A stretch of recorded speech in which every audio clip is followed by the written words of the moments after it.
মুর্শিদাবাদ জেলার ধুলিয়ান হিংসা মামলায় কড়া রায় দিল মহামান্য আদালত। 12 জন অভিযুক্তদের 10 বছর কারাদণ্ডে দণ্ডিত করল এবং প্রতিজনকে 60,000 টাকা করে বলরাম দাসের পরিবারকে ক্ষতিপূরণের নির্দেশ মহামান্য আদালতের। এখন যে খবরের দিকে নজর রাখবো, গত বছরের 12 এপ্রিল ধুলিয়ানে সংঘটিত হিংসার মামলার ঘটনায় একটি গুরুত্বপূর্ণ রায় দিল জঙ্গিপুর আদালত। বলরাম দাসের বাড়িতে অগ্নিসংযোগ করে খুনের চেষ্টার মামলায় 12 জন অভিযুক্তকে 10 বছরের কারাদণ্ডের নির্দেশ দিয়েছেন আদালত। একই সঙ্গে প্রত্যেক অভিযুক্তের উপর 60,000 টাকা করে জরিমানাও ধার্য করা হয়েছে। আদালতের নির্দেশ অনুযায়ী অভিযুক্তদের হাত থেকে আদায় করা পরিমাণ সম্পূর্ণ অর্থ বলরাম দাস এবং পরিবারকে ক্ষতিপূরণ হিসেবে প্রদান করতে হবে। পাশাপাশি রাজ্য সরকারের তরফেও পরিবারটির জন্য অতিরিক্ত 3 লক্ষ টাকার আর্থিক সহায়তার নির্দেশ দেওয়া হচ্ছে আদালতের পক্ষ থেকে। উল্লেখ্য, গত বছর 12 এপ্রিল ধুলিয়ানে হিংসার ঘটনাকে কেন্দ্র করে ব্যাপক উত্তেজনা ছড়িয়ে পড়ে। অভিযোগ, সেই সময় বলরাম দাসের বাড়িতে হামলা চালিয়ে অগ্নিসংযোগ করা হয় এবং পরিবারের সদস্যদের খুনের চেষ্টাও করা হয়। ঘটনার পর তদন্তে নামে পুলিশ।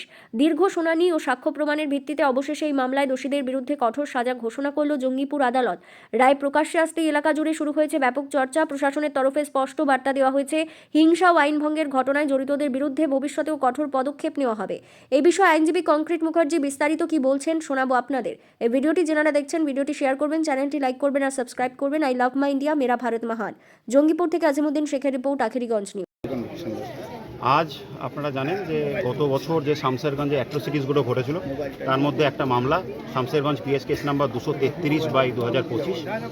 এই মামলায় বলরাম পাল বলে এক কুমোর তার গোটা বাড়ি তাকে ভেতরে ঢুকিয়ে, তার ছেলেকে ভেতরে ঢুকিয়ে প্রাণে হত্যার চেষ্টা করে এবং বাড়ি সমেত তাকে জ্যান্ত পুড়িয়ে মারার চেষ্টা করে।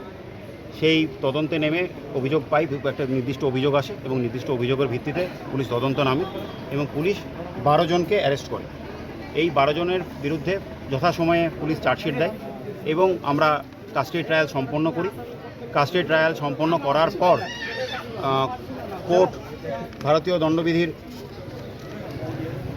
191(2), 331(5), 332(b), 326(g), 109, 324(6), 151(2) এবং 326(f) এবং 3/5 এই ভারতীয় দণ্ডবিধির মামলায় এদেরকে দোষী সাব্যস্ত করে এবং তার আজ রায়দান ছিল।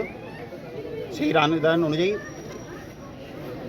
এদেরকে 191 এবং বাকি সমস্ত সেকশন মিলে সর্বোচ্চ 10 বছর সাজা ঘোষণা করা হয় এবং প্রত্যেককে অ্যাডিশনালি 60,000 টাকা করে কম্পেনসেশন স্বরূপ এই বলরাম পালের ফ্যামিলিকে দেওয়ার জন্য বলা হয় এবং সরকার পক্ষ থেকেও একটা কম্পেনসেশনে দেওয়ার কথা বলেছে 3 লক্ষ টাকা। আর বলরাম পাল কি একাই ছিলেন না তার ছেলে? বলরাম পাল ছিলেন এবং তার ছেলে ছিলেন। তার ছেলের নাম রঞ্জিত পাল। আর যে অ্যাকিউজড আছে এরা কি এই কেসের সাথে যুক্ত আছে? এই যারা অ্যাকিউজড আছেন 12 জন, তার মধ্যে 5 জন তাদের অ্যান্টিসিডেন্টস আছে। তারা এই শামশেরগঞ্জেরই 210/2025, যেটা famously known as Hargobind Das murder case, এর মধ্যে 5 জন এরা জড়িত আছে।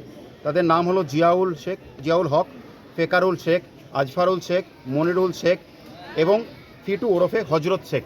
আর কোন কোর্টে আজকে এই জাজমেন্ট? এটা হলো এডিজে সেকেন্ড। শুভদীপ বিশ্বাস। আপনি? কংক্রিট মুখার্জি, বিশেষ সরকারি আইনজীবী।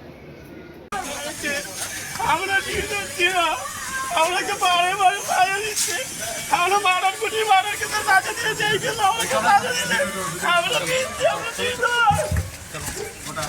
এলা মিথ্যা কেসে ফাঁসানো হয়েছে।